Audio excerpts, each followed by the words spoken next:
mga kapatid, mga kasama sa media. Una po, maraming salamat po sa inyong pagdali sa press conference na pinatawag po ng all public sector unions para po sa Free Labor Day press conference. Ito ang press conference ay para rin po sa darating na International Labor Day na magaganap po sa Mayo 1. May tunod po ako magpakilala. Ako po si Santi Dasmariñas, ang pambansang Pangulo ng Confederation for Unity, Recognition and Advancement of Government Employees o CAREGS. Nandito po kami ngayon para pag-usapan ang kalagayan ng mga kawani ng gobyerno sa tinatawag nga po natin STK, Sahod, Trabaho, Karapatan. At para sa panimula, ang una natin tatawagin, wala di ba mismo, ang dating pambansang Pangulo ng CAREGS at ang dating pong kinatawan ng Bayan Mula, former Congressman Ferdinand Caferdigay.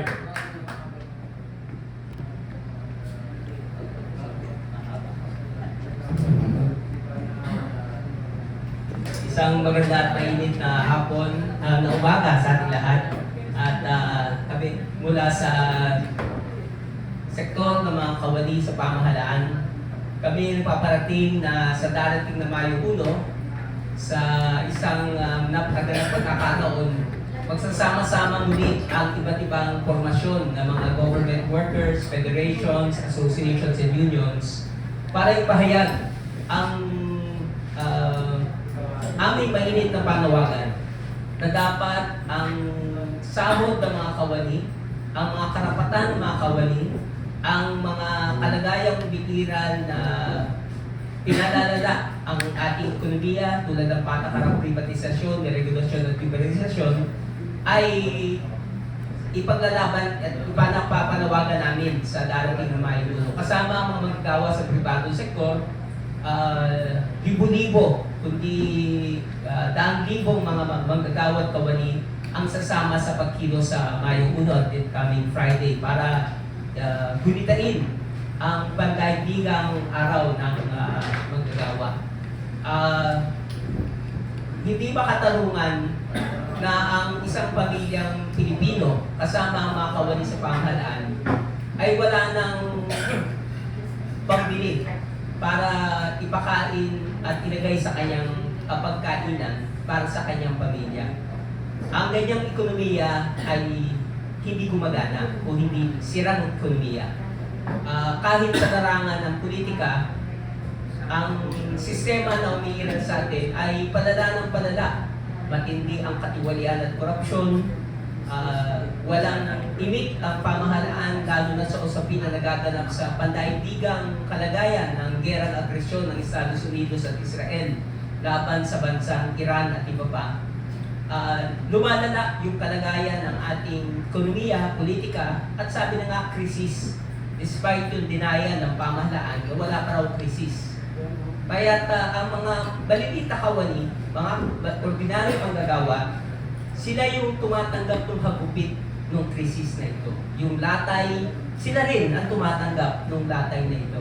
Kaya hindi maaaring magkibit-balikat na lamang ang pamahalaan sa lumalalang krisis ng ating bayan. Panawagan ng mga kawani, ng mga manggagawa, ay itaas ang sahod. 36,000 national minimum wage ang panawagan. Lahat ng mga paraan para matulungan ng mga manggagawa para maibsan ang tumitinding krisis, yung panawagang itaas yung personal economic relief allowance na dadalawang libo lang hanggang ngayon mula nung 2009. Mula nung 2009, hindi na tumaas itong perang dadalawang libo na para tulong sa mga manggagawa at kawani sa napakalipid ng sahod. Panawagan rin ng mga manggagawa gawing regular ang mga kontraktual. Kasama na rin sa panawagan ang mga kahingian ng iba't ibang mamamayan para maibsan ang krisis ay itigil ang patakarang privatisasyon tulad ng privatization ng petrol, ng National Power Corporation na nadudulot ng pagtaas ng presyo ng mga batayang bilihin. Marami pang kahihiyan ang ipapanawagan ng mga kawali at manggagawa, kasama at kapipisig ang huling manggagawa sa araw ng Mayo 1 at inaasahan namin ang malaking pagkilos ng mga mamamayan, hindi lang ng mga magagawa, lahat ng produktibong pwersa ng ating lipunan sa mayukulo at sama-samang sisingilin ang pamahalaan para sa kanilang pagkikibit-balikat, papawalang bahala sa nagaganap na krisis ng ating bayan. Tuloy ang laban, tuloy ang pakikibakan.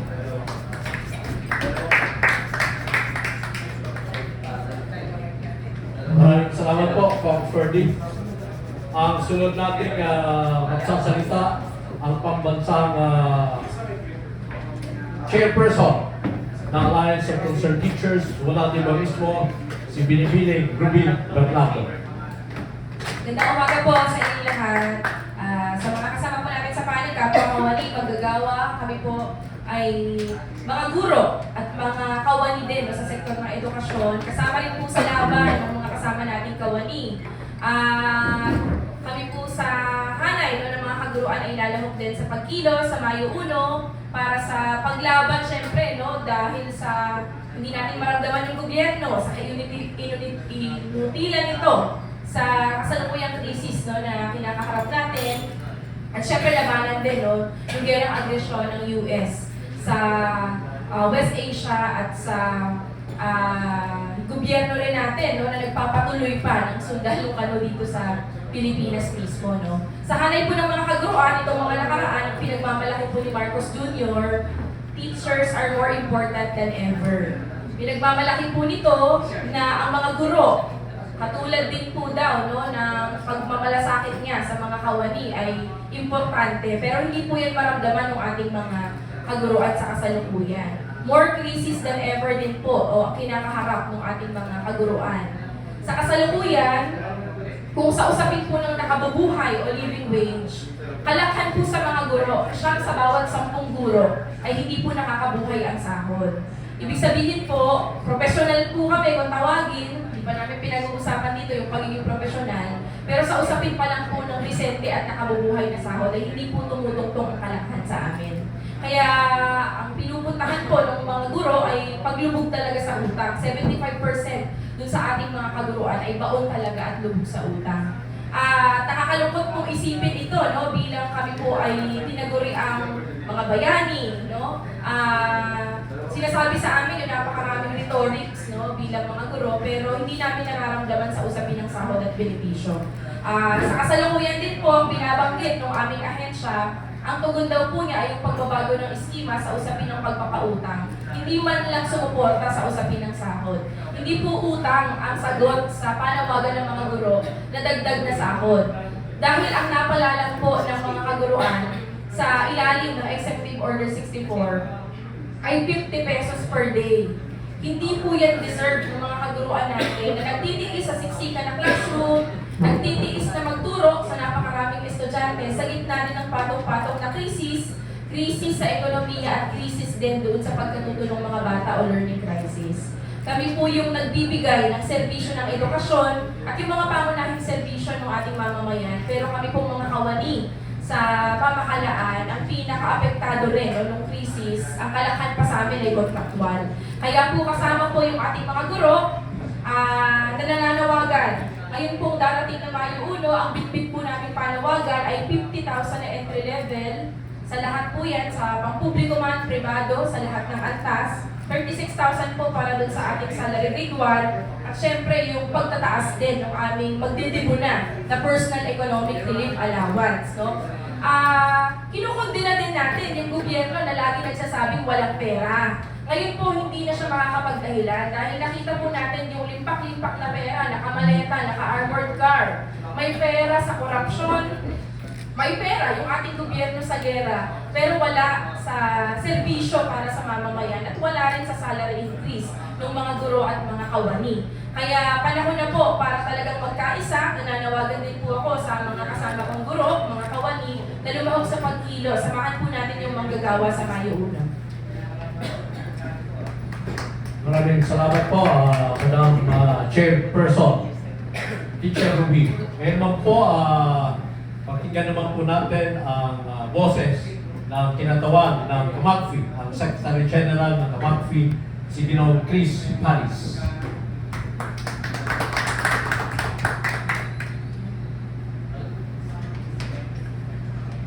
umaga mga kasama.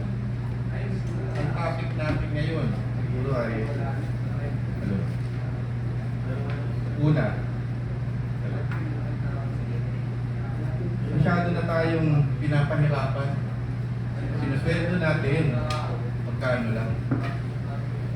Dito sa pamagpi ay kaisa sa na ano ng mga union na kasama natin. Siguro isa yan yung privatization na nangyayari. Sino ba talo dito? Mamamayang tao. Imbis na 100% kikitain at ibibigay sa gobyerno. Porsyento na lang ang nangyayari. Kung iisipin niyo yan, lahat na naibenta. Ano pa ang pupunta sa gobyerno? Sinisip nyo ngayon yung makukuha. Paano yung mga susunod? Wala na. Nakakalungkot mga kasama. Sana sa Mayo 1, maging maingay tayo. Paglaban natin mga karapatan natin. Maraming salamat.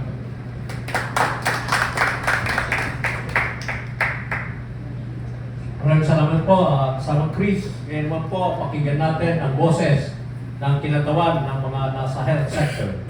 Ang Pangulo po ng NKTI Employees Association at isang affiliate ng Alliance of Health Workers, si Pangulong Jocelyn Dito.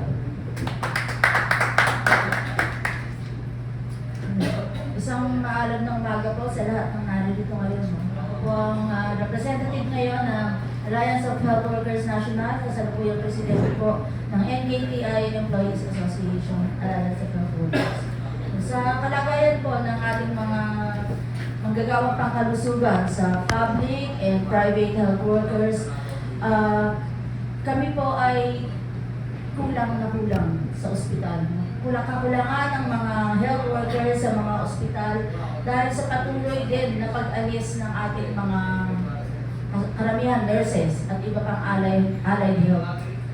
Patuloy silang umaalis dahil pinabayaan na kami ng DOH sa aming mga panawagan ng taas sahod.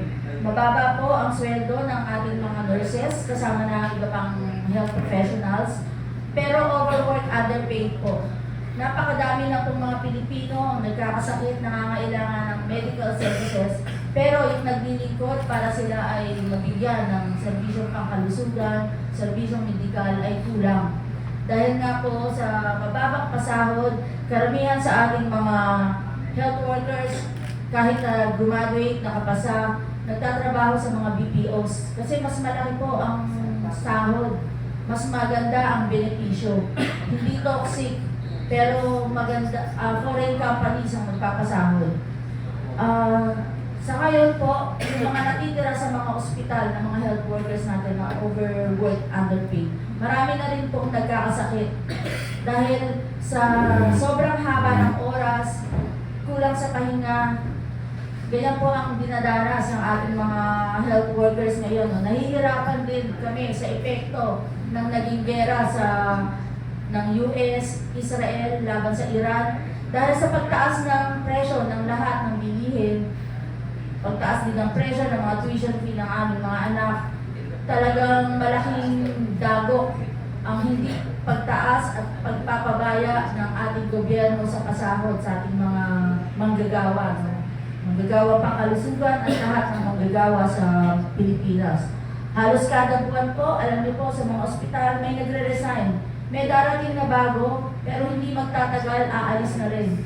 Dahil hindi nila, yung kanilang tuition fee, lahat ng kanilang ginastos habang nag-aaral, hindi po nababawi.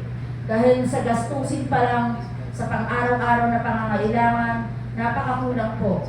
Isa pa dyan, sa totoo lang, yung mga benepisyo ng special law, ng Magna Carta of Public Health Workers, hindi naman po lahat yun na ibibigay, hindi lahat yun napapatupad. Nakakalungkot po, may mga batas tayo na sana nagpoprotekta sa ating mga manggagawa, pero hindi naman talaga naipatutupad. Ano yung epekto nito sa ating mga Pilipino kapag ganitong kalagayan ng health workers? Siyempre, kung kakaunti yung nag-aalaga sa atin, paano na tayo? Kaya po nakita nyo yung mga public hospitals, halos kinakailangan yung pumila ng madaling araw para lang kayo ma-check up. Pero hindi lahat pa ng serbisyo makukuha nyo sa araw na yun dahil papabalik-balikan pa rin tayo. Nakakalungkot na tayo mga Pilipino, dito nang gagaling ang mga professional, lalo na sa mga nurses na napakahuhusay, no? Kinikilala ang serbisyo sa ibang bansa. Pero tayo yung napapabayaan. Dahil pinabayaan din naman sila ng gobyerno natin sa mga dapat na natatanggap nila, na kung natatanggap nila yun sa ibang bansa kaya sila umaalis. No? Sayang yung mga talino, kasikagan ng mga Pilipino na napakikinabangan ng ibang lahi. Imbis na sana tayo, kung maganda lang sana yung ating natatanggap na pay from the government at saka ng atensyon mula sa ating gobyerno. So kami sa kasalukuyan, no, ang aming panawagan pa rin ay yung 50,000 entry salary, hindi lang sa nurses, sa lahat ng allied health. At sana kung may mga ibang allied health dito, no, magbuo din ng matatag na organisasyon, hindi lang yung sa nurses. Kasi ang nakikita natin na pagtutuunan lang ng ibang pansin ay yung pangangailangan at sweldo ng nurses. Pero alam naman natin na hindi lang nurses ang nasa hospital. Maraming allied health professionals dyan na hindi rin natutugunan yung entry salary nila. Nandoon pa rin sa mababa na SG11 na pag-iwanan na rin. So ang ating panawagan, 50,000 entry salary sa lahat ng allied health professionals, 36,000 para sa salary grade 1. At syempre, nananawagan kami sa DOH, no? Kami sa GOCC hanggang ngayon, hindi namin natatanggap yung aming medical allowance na ipinaglalaban pa rin namin.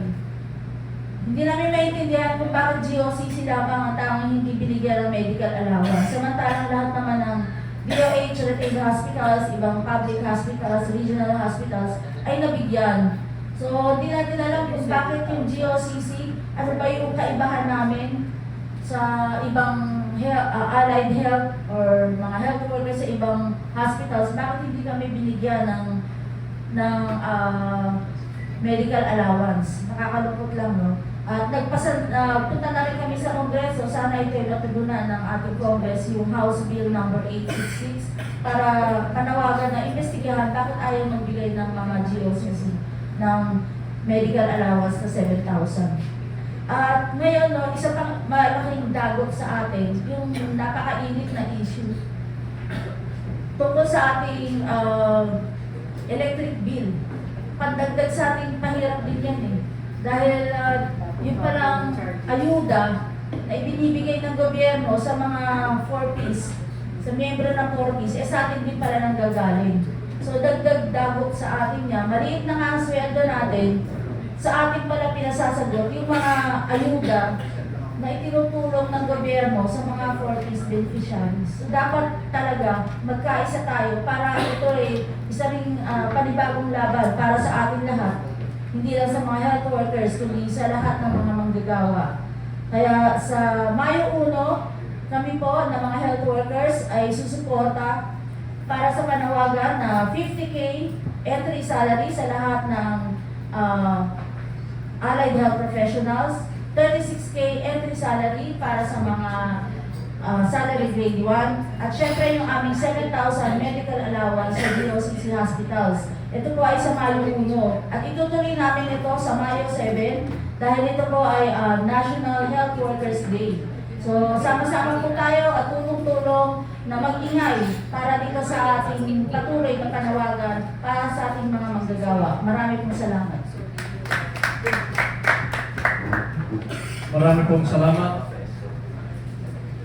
Marami pong salamat, President Josie ng NKTI at saka ng Alliance of Health Workers. Siya po ang ating representative sa health workers.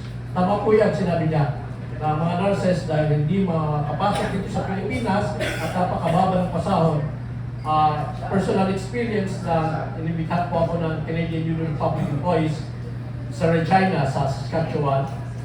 Doon sa airport, nang hinahatid ako sa hotel na ilaglagatan nila sa akin, sabi po ng taxi driver, you know, sir, in Regina alone, there are 15,000 Filipino nurses. sa China pa lang yun. Sa buong Canada, napakarami. Kaya the following day, nagpunta kami sa mga care centers, mga hospitals, lahat po halos na binisita namin. May palaging nurse na pinili. With that, ito po ay health din. Kaya po, tawagin po natin ang interim president ng PhilHealth White, si Ginoong Orville Baliega. Magandang bago po sa ating lahat. Mula po sa aming National President, Maria P. Francisco.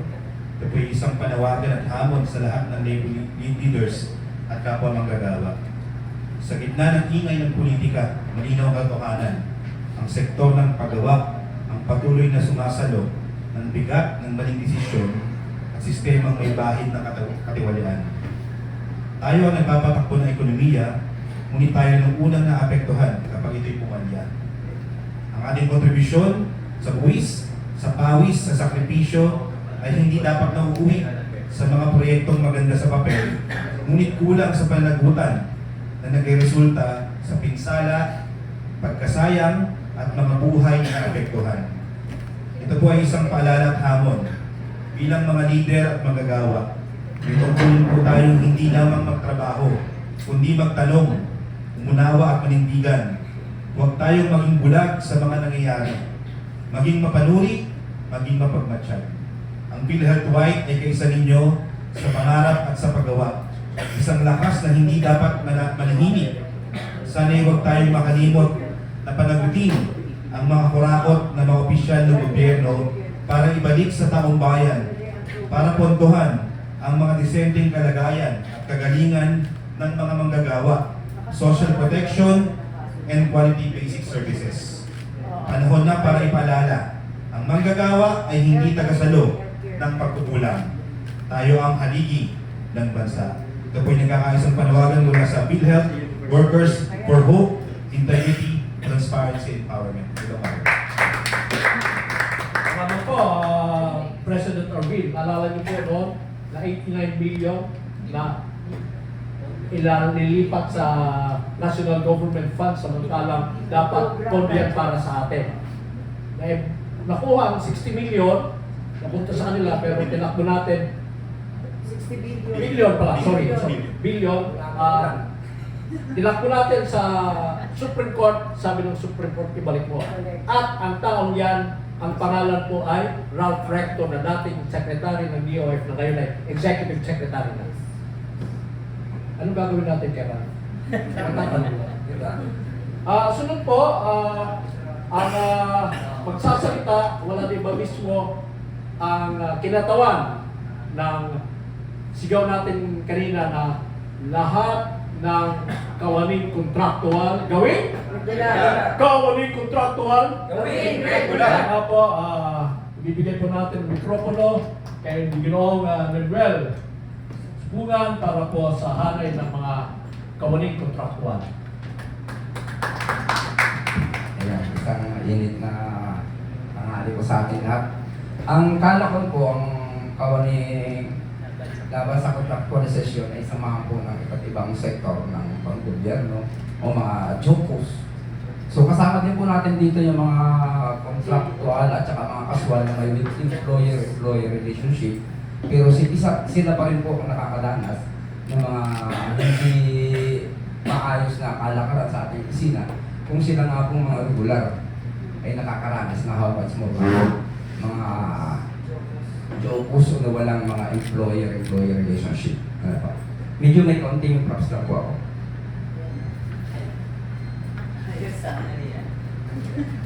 Ayan po. Nang pumasok po ako sa gobyerno, matuwid yan eh. Kasi akala ko, ang gobyerno naniniwala po tayo na sila ang magpapayong at magpapaunlad. Sila po yung magpapaunlad sa atin para sa kalagayan ng mga pamayan, ng mga kawani. Pero, diba? Sorry. Medyo, kung sila nga pong mga regular, sila ng mga professional, how much more kami mga hindi professional. Hanggang saan tayo lalapat? Na imbis na sana ang gobyernong ito ang maglalagay sa atin, ang magpapayong sa atin sa panahon ng mga crisis. Pero, yung mga batas nila na ibinibigay nila sa atin, ay, anong pala, hindi na makatayo. Paano pa tayo nito? Kakanungan. Di po ba? May mga batas tayo, may mga batas sila na ibinigay. Pero, sa kalakal, ay tayo pa rin ang magsasakripisyo. Hindi sila. May mga emergency, emik na ito. Pero, ang mamamayan pa rin at ang mga kawani, ang kinakailangan magtipid na imbis na sila ang maglabas ng pondo upang pansamantala man lamang ay makatugon. O, di ba? Na isipin niyo po, in particular sa amin, sa amin sa opisina, na ang haba ng biyahe mo. Pagdating mo sa loob ng opisina, alas 8 pa bubuhayin yung aircon mo. Paano tayo magiging productive sa ating trabaho? Kung sa travel mo pa lang ay mainit na, pagdating mo sa opisina, mainit pa. At kapag pinuhay ng aircon, anong mangyayari? Totoo po sa amin sa opisina is ang nagtatrabaho lang po ng 8 hours ang mga kuryente po at saka ang mga aircon. Kasi after 8 hours, pinapatay na po siya. Kasi aabot pa ng mga 2 hours yung mga empleyado bago umuwi. So, hindi ko babasahin ko.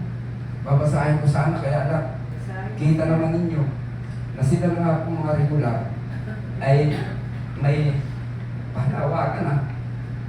How much po kami?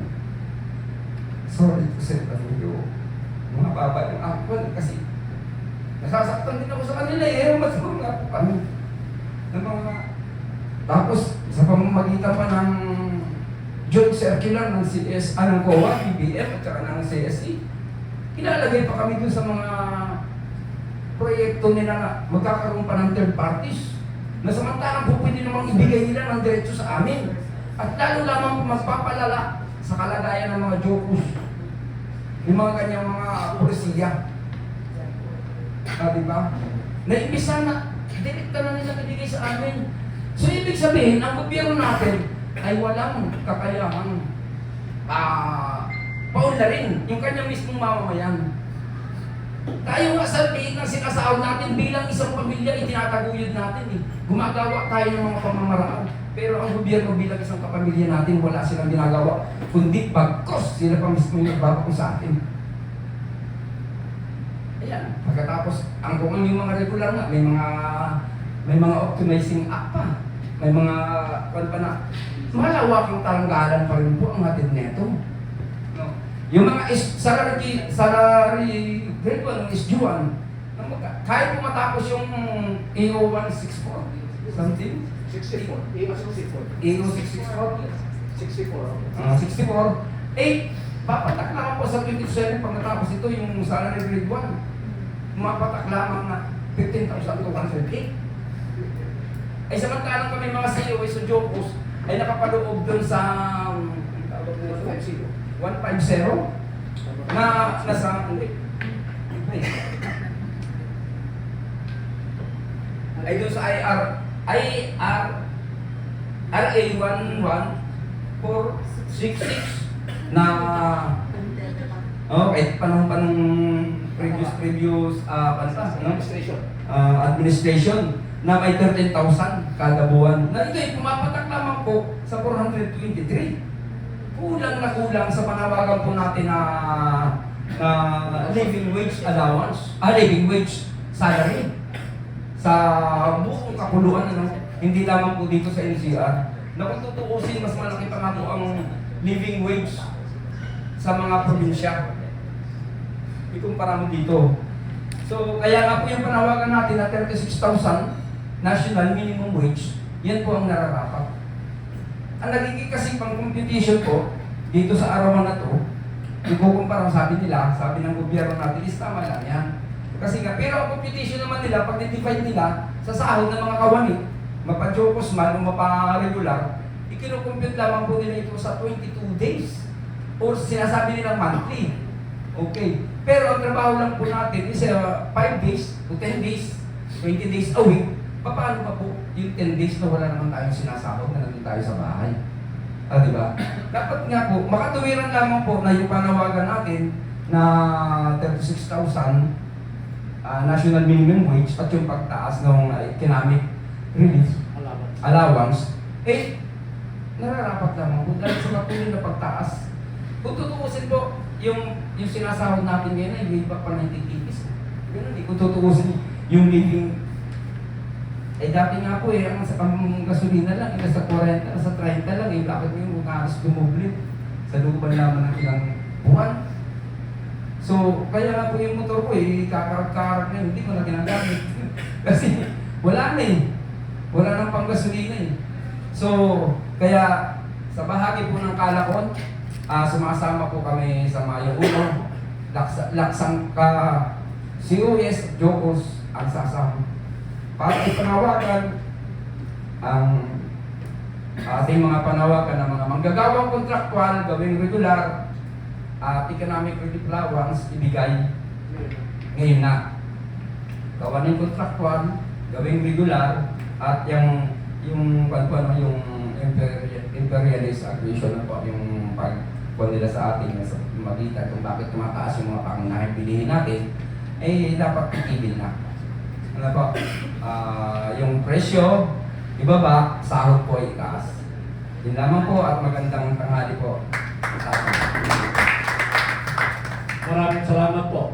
Figures wise, sa Civil Service Commission June 2024 na data, mayroong 2.97 million government employees at 31.57% dito ay ang mga JOCOs o Job Orders and Contracts of Service sila level yan. At ito po ay maabot ng 939,771. Ganun po sila karami. 31% na no work, no pay at hindi mga regular. At nangyari pa na nag-issue si Pangulong BBM ng 114 kung saan 4-day work week, hindi rin sila kasama. Kaya wala silang sahod sa Biyernes kung sakali man. At hindi pa sila pinapapasok sa buong buwan. So yun po. Bago ko ibigay sa inyo ang panghuling tagapagsalita, meron pong isang importanteng bagay na magaling dito magbigay ng paliwanag si Congressman Gaite. Ito po, sa hangin ng mga kawani ng gobyerno, at lula ko po, ganun din po sa private sector. Hindi pa po natin nasisilayan yung ating sweldo ay binabawasan na po ng income tax, di po ba? Ang pinakamataas na income tax sa gobyerno, 32%. Sabihin na lang natin, 20%. So kung ang yung pera ay halimbawa, for example lang, 100 pesos, binigyan ng 20%, so ganito na lang po ang pera niyo po, di ba? So tapos na po, dapat siya binuisan. Tama po ba? Pero, dapat ang buwis batay sa ating Philippine Constitution, progressive taxation, batay po sa inyong income. Hindi po, ang nangyayari po sa ating bansa ay regressive taxation. Binuisan ng income tax, tapos na dapat, hindi po. Pagpunta nyo po sa gasolinahan, dalawa pa ang babawas sa inyo. May value-added tax, may excise tax. Pagpunta nyo po, ang perang binuisan na, magpunta na po sa parmasya, mayroon na pong VAT na naman. Pagpunta na po sa grocery, may VAT na naman. So ilang beses po binubuisan ang pera nyo. At ang nakakalungkot, ang buwis na kinolekta ng gobyerno, ano bang sinabi sa report ng Kongreso? Ninanakaw ng ilang kongresista. Ano bang report ang sinabi ng Senado? Inanakaw ng ilang senador. At ano bang report ng lumalabas ngayon? Kasama ang Malacanang. Kaya po, nakakalungkot na ang pera ng ating nakakalungkot, ang pera ng pinaghirapan ng mga ito ay napupunta lang sa kurakot. Kaya, mga kurakot, so panghuli, ibibigay po natin ang ating tagapagsalita ng PS Link, ang ating kaibigan kasama, ang kanilang Assistant General Secretary, si Ms. Jill Roque.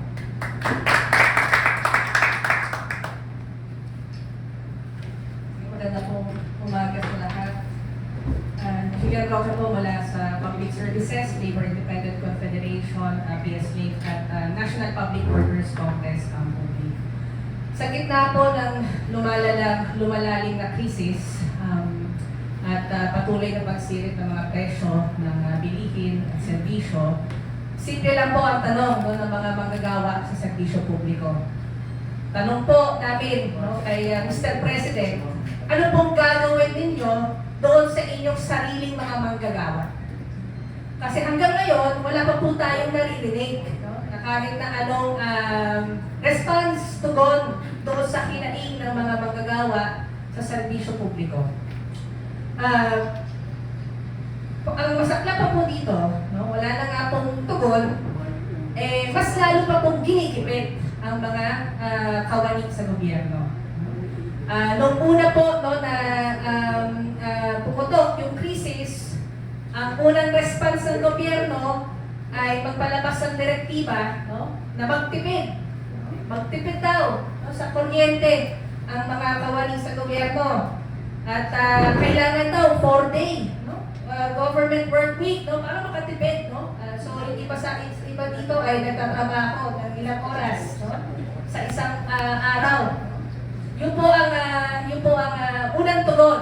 No? So mas lalo pong pinahirapan at ipinasa yung burden ng krisis na ito sa mga manggagawa, no? Mga ordinaryong manggagawa sa public sector.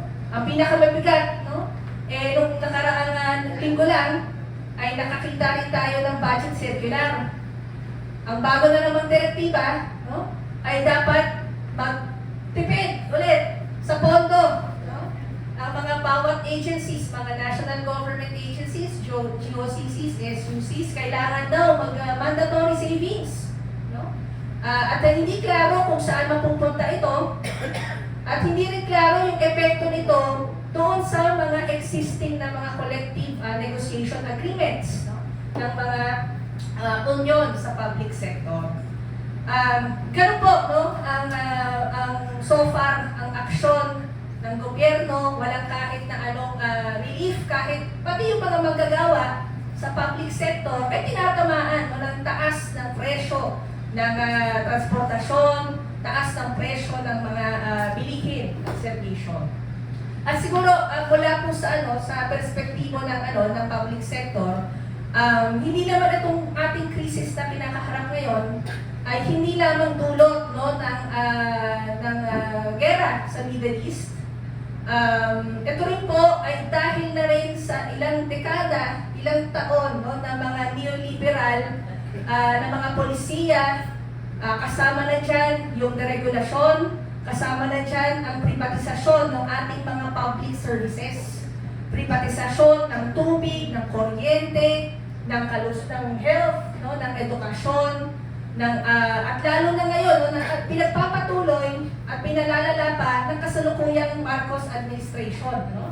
At ngayon po ay todo-todo ang pag-push ng pagsasapribado ng ating mga airports, pagsasapribado ng PAGCOR, at iba't iba po na mga kumikita pong ahensya na dapat pakinabangan no, ng publiko, pero ito po ay binibenta no, at pinapasa sa mga dambuhalang korporasyon para sa kanilang interes at hindi para sa interes ng publiko.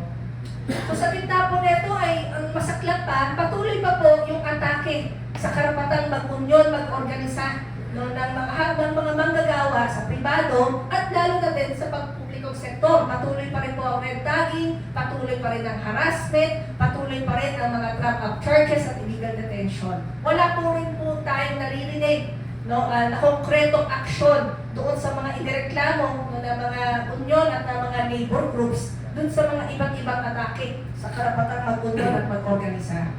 At alam na rin natin no, sa kasalukuyan no, na napakalalang korupsyon, hindi pa rin po nakukulong. No? Wala pa rin tayong nakikita nakukulong at napapanagot no, na mga big fish dyan sa mga corruption scandals. So ano po, sa gitna nito, lahat po ng mga grupo dito ay nagkakaisa no? Doon sa ilan naming mga demands sa mga magagawa no? Sa public sector. Una na po dyan, kailangan ng agarang economic relief. No? Kailangan din po ng immediate na economic relief ng mga public workers. No? At yan po ay maaaring sa forma no, ng personal economic relief allowance. Napako na po yan sa 2,000 sa mahabang panahon. Sabi nga ni Teacher Ruby, ay pagdedepunan. No? Nawalan po ng silbi ang pera. Kaya nga po tinawag ng Personal Economic Relief Allowance yan eh. Kasi nga dapat yan ay kaagapay, no, ng mga manggagawa sa gobyerno kapag mataas ang inflation, pag tumataas ang bilihin, ang presyo ng serbisyo, nandiyan po ang pera. Pero ano nangyari? Napako na po sa 2,000, hindi na po tumaas. Kahit ilang ulit na pong nagtaas ang inflation at lalo na ngayon sa gitna ng gera, krisis, sa langis, ay wala pa po, hindi kumalaw ang pera. So, yan po ang klaro namin ang bitbit na panawagan. Kayang-kaya po yan ng ating Pangulo, no? Ibigay, itaas ang pera at ibigay po yan hindi lamang sa mga plantilyadong mga manggagawa o empleyado ng gobyerno, pero kasama din po yung mga tinatawag na nating mga job orders and contract of service. Nasabi nga ni Kasanti, halos 1 milyon na po yan. No? Kawawa, mas mababa pa po ang sahod na nakukuha kaysa sa umiiral na salary standardization law. Sila din po ang lubos na nangangailangan ng Personal Economic Relief Allowance. Sinusulong din namin yung tanggalin ang buwis, ang VAT sa mga batayang sa basic goods, no? At essential services na napaka-regresibo at pahirap po sa mga ordinaryong manggagawa. Sinusulong po namin syempre na dapat progresibo ang ating taxation, buwisan, no, yung mga mayayaman, no, yung luktukan ng mga mayayaman, no? Kaya sinusuportahan namin ang pagpapatupad ng wealth tax sa halip at tanggalin na po, no, yung regresibong VAT. Sinusulong din po namin ang dapat ay nakabubuhay ang sahod, no, para sa lahat. At sa gobyerno, kailangan po ay entry wage, 36,000. Ito pong 36,000 kasi approximates yung living wage estimate sa kasalukuyan. So, yun po ang aming sinusulong na minimum wage sa gobyerno. Pero dapat po, lahat ay dapat magkaroon ng substantial na salary increase sa kanilang mga sahod. At ang isa pa pong nakakalungkot ay yung kalagayan po, huwag natin kakalimutan yung kalagayan ng ating mga kawani sa mga local government units. Kasi po, hindi po pantay ang sahod ng mga manggagawa sa national at sa mga local government units. No? Yung ating mga empleyado sa mga LGUs, no? Kung kayo po ay nasa 6th class municipality, ang nakukuha lamang po nila ay 65% nung salary grade na kanila po, na dapat ay nakukuha nila, nung katumbas nila na manggagawa sa national government agencies. So hindi rin po patay katulad sa pribadong sektor ang sahod ng mga kawani sa gobyerno. So ang panawagan din po natin dyan, ipantay, i-equalize ang salaries ng mga manggagawa sa national at sa local government units.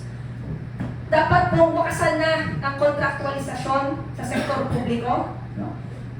Dapat po irregular yung ating mga GOs and COS na deserving at isama na rin po natin dyan yung kawawang-kawawa na mga barangay health workers at iba pang informal workers sa public sector na nagsisilbi paminsan sa kanila pa nga ay 24/7 ang trabaho, lagpas pa po sa 8 oras pero sila po walang employee-employer relationship. So tayo po ay naniniwala na dapat tiyakin, respetuhin ng ating gobyerno yung karapatan sa security of tenure ng mga manggagawa. Panawagan din po natin dahil nakakarinig din tayo na ginagamit itong panahon na ito, itong crisis, para magtanggal ng mga job orders, no? At mga iba pang informal workers sa gobyerno. So panawagan natin dyan, dapat itigil, no? Itigil ang lahat ng tanggalan, no, under the guise of mandatory savings at optimization, no, ng ating administration. Itaguyod, isulong yung karapatan sa pag-uunyon, pag-organisa ng mga manggagawa sa sektor publiko. Kami po ay nagkakaisa na dapat isabatas na, matagal na po ito, no, na nabimbit sa Kongreso, isabatas na po yung Public Service Labor Relations Act na tutugon doon sa mga gaps at kakulangan pa doon sa existing natin na Executive Order 180 patungkol sa public sector unionism sa Pilipinas. Itigil ang privatisasyon, no? At reclaim yung public control of essential services. Ang panawagan po namin, dapat agarang itigil ang lahat ng forma ng privatisasyon ng langis, enerhiya, tubig, airports, public markets, healthcare, and other essential services. Reclaim public ownership and democratic control over these sectors. Matuto na po tayo, kaya nga tayo na mas lalong nahihirapan at nagigipit ngayon at walang control ang ating gobyerno ay dahil na rin doon sa mga polisiya dati pa, yung Old Regulation Law, yung EPIRA, lahat pong yan na kumantong kapag sa pribado ng Petron, tubig, ng ating power, airports, no? So lahat pong yan dapat matutuno tayo, no? At dapat i-reverse natin yung mga negatibong epekto ng mga polisiyang yan na pagsasapribado ng ating mga public service. At ikahuli, ay tayo po'y naninindigan, lalo na sa public sector, ang mga union ay naninindigan laban sa korupsyon. Nadadamay po ang mga ordinaryong kawani na tapat na nagsisilbi, no? Dahil sa iilang korap, no, sa gobyerno na hindi pinapanagot.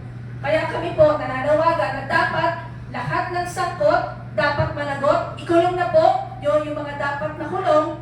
At yung lahat ng ninakaw na pondo ay dapat ibalik, no? Para ito pong pondo na ito ay magamit para sa disenteng trabaho, social protection at dekalidad na serbisyo publiko. So sa huli, ang aming panawagan, no to war that fuels crisis and suffering, no to privatization that exploits the people, no to corruption that robs the nation, no to repression that silences workers, people and planet over profit. So maraming salamat.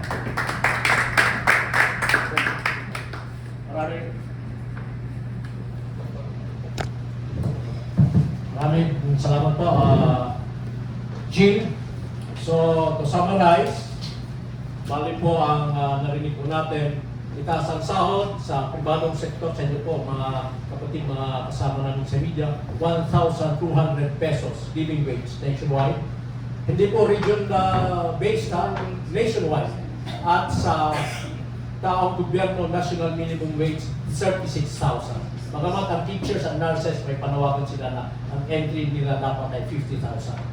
Ang sunod po ay tanggalin ang VAT at excise tax na nakakapahirap sa atin. Tulad nga po na sinabi ko sa inyo kanina, ang pera natin ilang beses pinapatawan ng VAT. Sa pa po, ibaba ang presyo ng langis at iba pang bilihin. At siyempre po, ang all the regulation nyo dapat ay ibasura na yan. At siyempre, isa pa po, tulad po na nangyari sa Middle East, di po ba? Ang hindi mga kasama sa gera, ilatake ng Iran dahil sila ay mga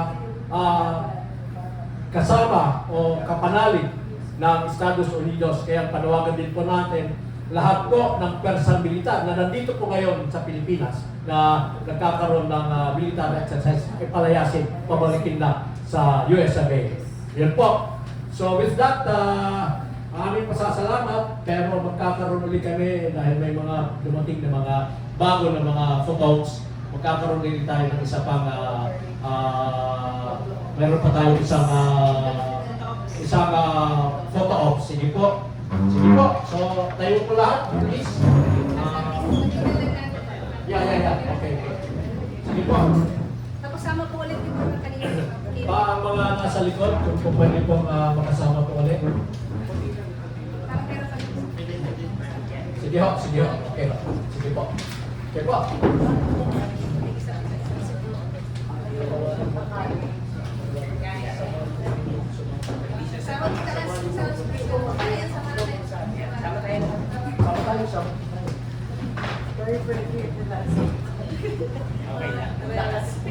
Sige po.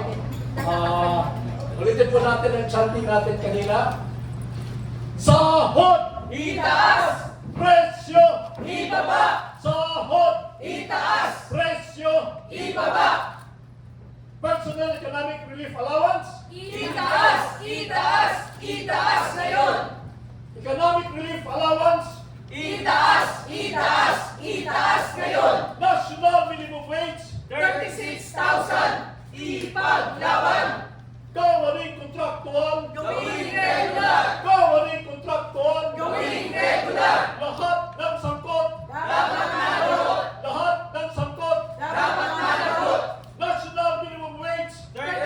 36,000! Ipaglaban! National minimum wage! 36,000! Ipaglaban!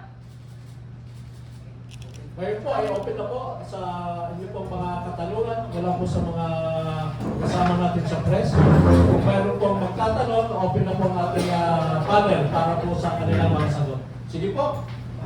Anyone from our friends from the press?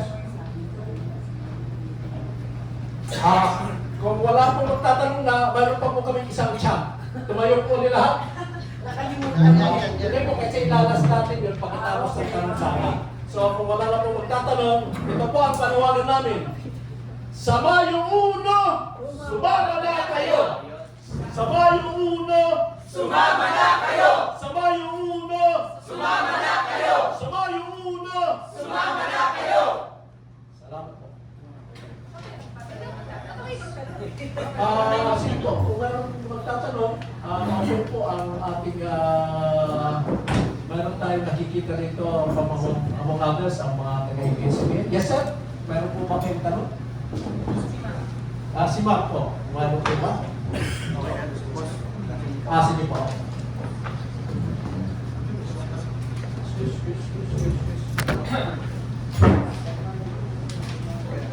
Magandang umaga po sa mga panelists po natin. Siguro general question na lang po kasi syempre ang ano po yung perception po ng mga kababayan natin kapag tayo po ay magagawa sa pang-public sector, mga government employees, kompleto yung mga benefits, mataas yung pasahod, pero base nga po doon sa mga naging statements nyo, hindi ganito yung sitwasyon po ng sektor nyo po. Kayo paglilinaw lang po tungkol dito sa perception po ng mga kababayan natin na mataas po ang sahod po sa public sector dito. Initial po ang mga bossing, secretaries, undersecretaries, etc. At may dagdag pa yun na maleta. Sige po, please. Yun nga no? Mukhang doon lang sa ilang matataas na posisyon yun nagre-reflect, pero sa aming mga ordinaryong manggagawa, sa mga kawani, lalo din dun sa ating mga professional nga tawagin, no? Yung ilan dun sa amin, mga guro, mga nurses, nasa manggagawang pangkalusugan, sa edukasyon, serbisyo, no? Pero yung sahod talaga ay hindi nga nakakaagapay din, hindi pa nga living wage, no? Kasi kung sa grupo yan, talagang marami sa amin nababaon sa utang. Yun din yung hamon natin, no, sa gobyerno natin. Kasi sa mismong bakuran niya, siya ang mismong violator ng nakasaad sa konstitusyon na dapat ang mga manggagawa, lalo na no, yung nasa kanyang mga bakuran, ay nakakatamasa ng nakabubuhay na sahod. Pero hindi yan nangyayari sa katotohanan. No? Bukod pa dito, binanggit din ng ating mga kasama na isa rin violator ng mga manggagawa dahil pinakamaraming kontraktual, no, doon sa ating mga ahensya, sa ating mga kawani, no. Kaya yan din yung ating hamon, no, sa ating gobyerno. Kasi kung mismo yung ating gobyerno ay violator ng mga manggagawa, ay hindi na malabong ganyan din yung gagawin doon sa mga ordinaryo pang mga manggagawa. Kaya kaming mga guru rin, bagamat ang sinasabi nga ay mga profesional at yung ating mga magagawang pangkalusugan, ganito na yung kalagayan, papaano pa yung ating mga ordinaryong magagawa. Kaya ito rin yung challenge din sa amin para magsalita at ipakita yung sama-samang pagkilos dahil yun yung mensahe natin sa mamamayan. Ayan. Sa bahagi naman po namin ng mga jobs, no, sa mga contract of service,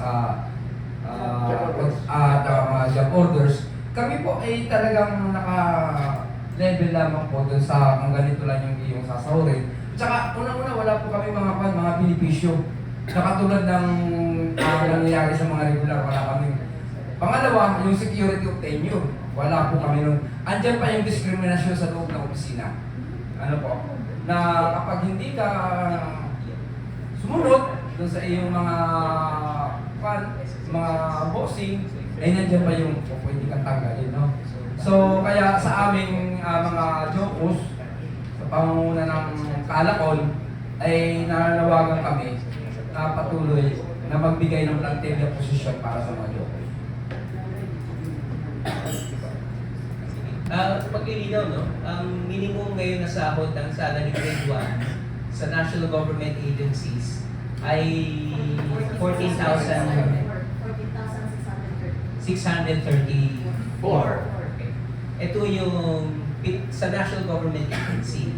Ang current na living wage, ang sinasabi ng Ibon at iba pang mga nagsusuri kung ano dapat ang living wage, ay 36,000 pesos a month or 1,200 pesos, more than 1,200 pesos a day.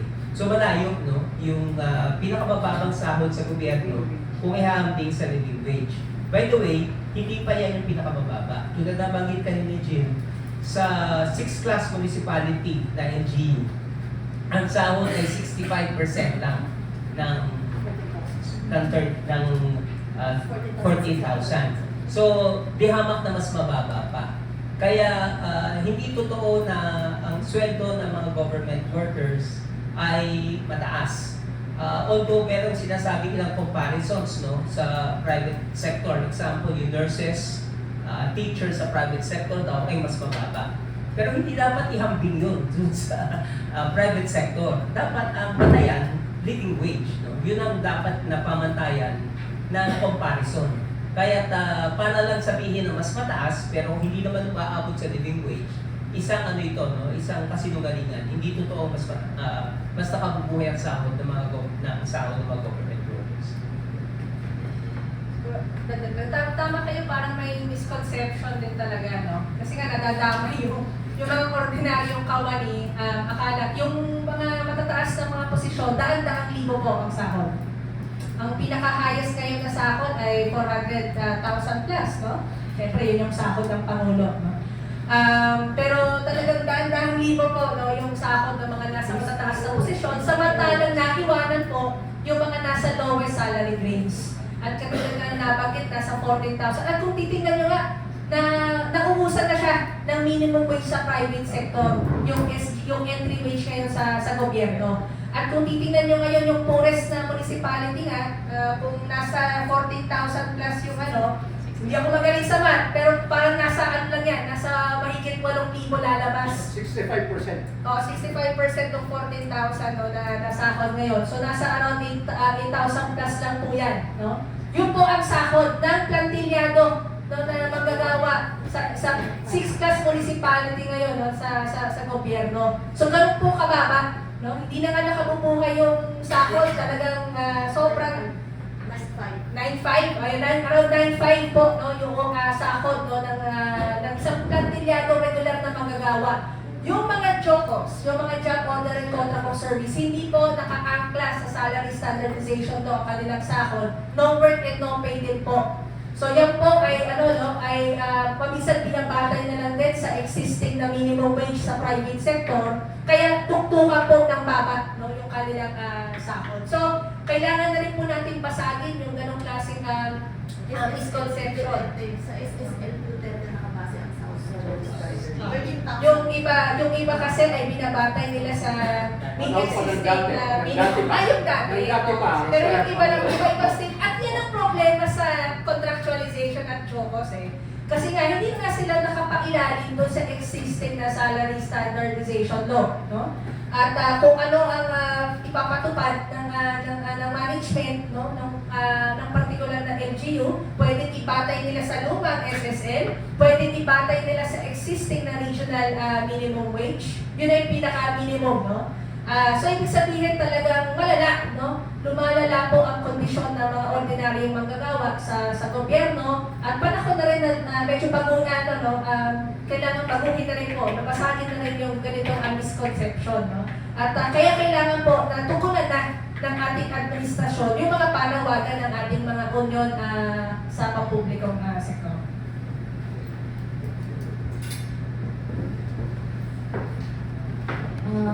Okay, yun nga po, yung misconception na mas mataas yung sweldo ng mga nasa gobyerno. Hindi rin nga po totoo yun na gano'n. Kasi kung sa hangin ng health sectors, kung mataas, bakit nag-aalisan ang ating mga health sectors, di ba po? Yung mga nurses at iba pang allied health. So hindi gano'n. Hindi totoo na mas mataas kasi kulang pa rin talaga. At kung maglalabas man ng benepisyo, halimbawa katulad ng medical allowance na sinasabi ko kanina, pagdating po ng implementation implementing rules and regulations, dyan ang po natatalo. Kasi hindi po lahat nakakatanggap, meron pa rin mga parang kondisyon bago ibigay itong mga benepisyo na to. Kaya hindi po totoo na mas marami kaming benepisyo na natatanggap, mas mataas ang sweldo. Dahil po sa mga ganitong polisiya ng gobyerno na apektado din sa yung mga pinalalabas nila na benepisyo, meron po yung implementing rules and regulations na nagpapahirap din para maibigay. So, yun po yung sa aming hanay ng mga health sectors. Maraming salamat.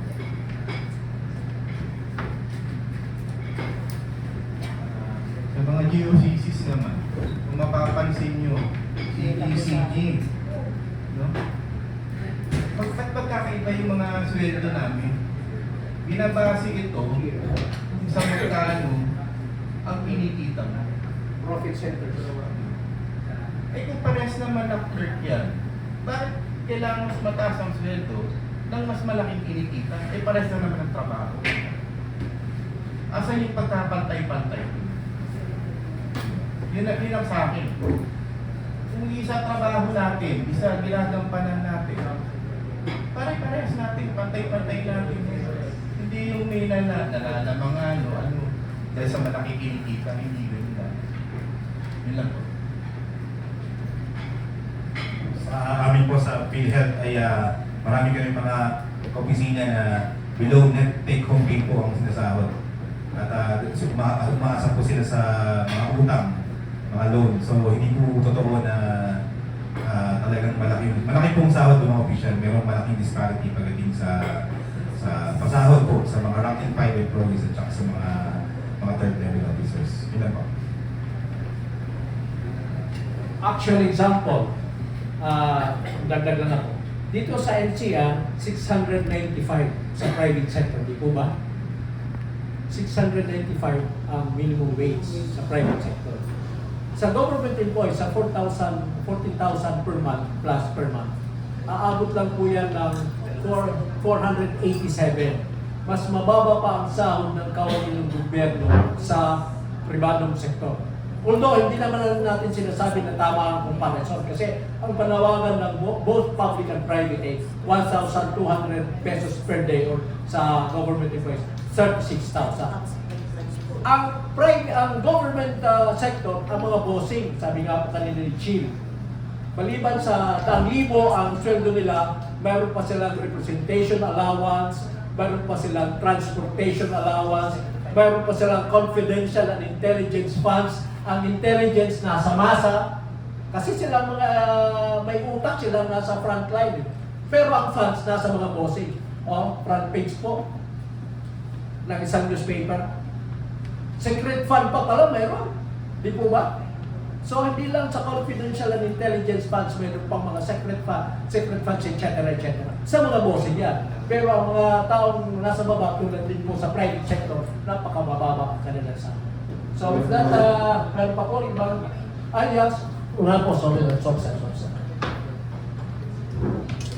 Po, TJ Mendoza from the 25. Tanong lang po, ano po yung gagawin natin sa May 1? Ano po yung programa? Saan po natin gagawin yung mga news contest?